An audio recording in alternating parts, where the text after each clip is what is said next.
Okay. Last time I'm trying this. Alright, I've had some lapses here, sorry guys. Lords of the... Okay. Alright, before I start, sorry, I jumped ahead there. Cena before One Night Stand, on probably the parallel episode of Raw just after Judgment Day, wins the WWE title. And as he's on his way to the back, he bumps. He's walking back. He's holding the belt up, and Rob Van Dam's standing behind him, holding the briefcase. And he bumps into him, and Rob holds the briefcase up. In the other hand has the mic and says, "One night stand." And that's it. That's how you set up that match. You do a contract signing and everything. Pretty much do exactly what they did. And you get a similar... You have to do that. Unfortunately, I had to do that. Putting the belt back on Cena just to take it off him again. Because I need that hostile I need that kind of reaction in ECW's show. Yeah, so I need that reaction. So I have to do it like that, and it requires a sacrifice to do it. So yeah. Then so we're gonna have a fair bit of crossover going here, and that's sort of the thing that's going to be happening. We're going to have ECW crossing over with SmackDown. We're going to have ECW crossing over with Raw a bit too in the lead-ups to their pay-per-views, so we can feature some ECW talent. We've got to get them over a bit so that we can get people watching the Sci-Fi channels on Tuesday nights to watch ECW. We're going to feature some talent. They're not necessarily always going to win, but they're going to always put on a good showing. As an example of this opening match, the FBI taking on the Lords of the Ring for the tag team titles, which they can challenge for. They can challenge for these belts. They basically, this is because at the time there weren't a lot of tag teams to be featured, so they can do this. So, but they don't win them. They put on a good showing though, and it's implied by the announcers. Well, these ECW guys, they can go, and they can. And we've always known Nunzio can go and everything. They can feature, and we will feature them right because we've got to get these guys over. All right. So yeah, Dismore manages to get the win here. And we got Carlito versus Johnny Nitro, and Nitro pretty much a little while after, probably a week or so after, he shows up on an episode of Carlito's Cabana with Melina, and they challenge him for the, Nitro challenges him for the Intercontinental Title, and we end up having this match. Carlito does go over here because I want Carlito to hold that belt.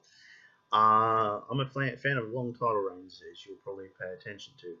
Mickie versus Lita versus Trish Stratus. Lita goes over here.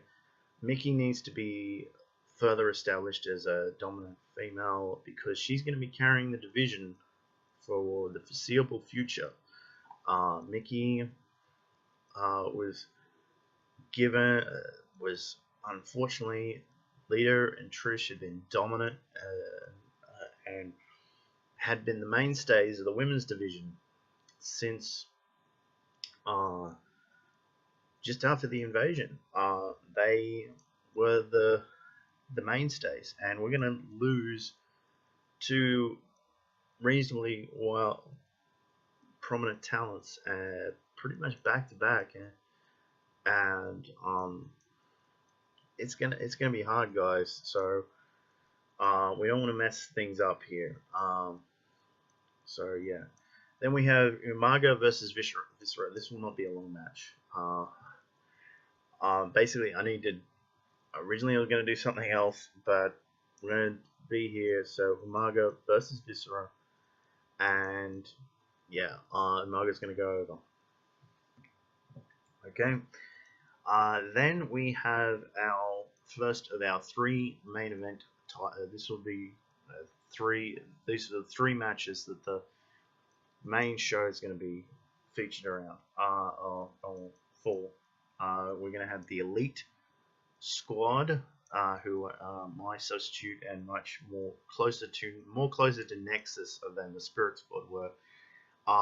So we're going to have them taking on Triple H, Shawn Michaels, Kane, and who will be announced that night. Shelton Benjamin and Charlie Horse reuniting for the first time as the world's greatest tag team. They'll even come out to that their original music and everything. Probably later on we will remix something and have something pretty cool for them to come out to. So yeah, this has been the reuniting of them, and basically this Shelton and Charlie are going to be the survivors here, because we're going to put them over, and we've got to put over the other guys too. Now, that does not mean that the Elite Squad are going to use dirty tactics. It's going to, in no way is it going to hurt Triple H, Shawn Michaels, or Kane to lose to any of these guys. They'll be double team, triple team, whatever we have to do to make them happy to get this over. In a no holds barred match, it'll be Ric Flair versus Mick Foley. Basically, Ric Flair says he is not happy with Mick Foley. He's going to step into his world. He's going to take him on, and he's going to fight him in his own style and everything. And yeah, and yeah, that's going to be the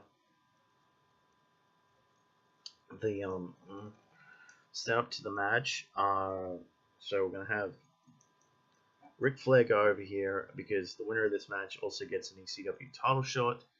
And Paul Heyman announces this on an episode of ECW just before Vengeance. He's negotiated this with Vince McMahon and everything. And plus, we're going to keep Paul Heyman as a babyface. We're not gonna turn Paul Heyman heel. I personally don't think that worked. I think it was ill-conceived. I understand why it was done. It was obviously done for reasons. We'll get into that before the next episode. I'm gonna talk about that before we talk about Great American Bash, probably. Kurt Angle versus Randy Orton. Kurt will have snapped Randy Orton's ankle to cover up for the fact that, yes, Randy is going away because he's suspended for being an asshole.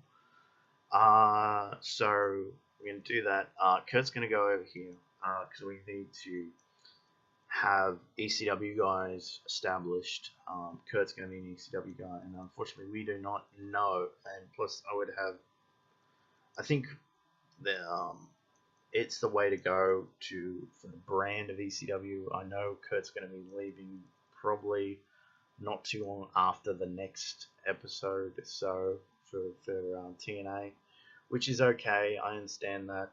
We're going to have also have in the main event Rob Van Dam versus Edge.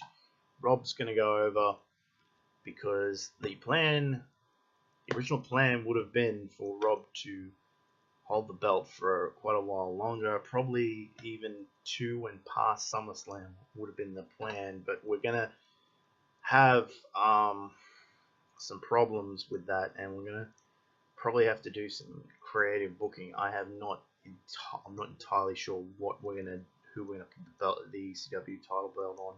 Not sure who we're going to put the WWE title on. Either yet.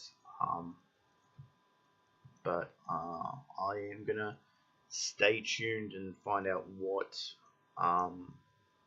Gold Standard is going to be doing, and probably not too long after he puts out the next video, I'll have mine out. I'm gonna probably be booking that after I finish this and uploading everything.